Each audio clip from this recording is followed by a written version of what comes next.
وتيخص السي عز اخنوش يعرف باللي خصو يصلح التقاعد، والا في 29 ما غتلقاوش التقاعد. وخصو يكون راجل وخصو يخرج يشرح للناس ويوضح لهم، فهمتيني ولا لا؟ ولا خرج للناس ووضح لهم ملي درت انا الاصلاح ديال التقاعد خرجت مظاهره واحده فيها 200 واحد. المغاربه قبلوا مني الاصلاح ديال التقاعد، لان تكلمت معهم بالمعقول، قلت لهم راه الا استمرينا في هذه الطريقه هذه في 2023 من 21 حتى 23 انتم في خطر. 23 ما تلقاو ما تاخذوا. المغاربه ثقوا بيا، ما يمكنش تحكم بلا ثقه السي، ما يمكنش. خاصك الا بغيت تحكم تكون عندك الثقه ديال الشعب والثقه ديال جلاله الملك، فهمتيني ولا؟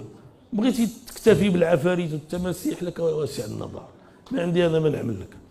فكيخصك كذلك تصلح المقاصه. سمحوا لي المغاربه ردوا البال. دابا انتم انا والحقيقه كون جبرت ما نعرف اش غندير معاكم. علاش؟ لانه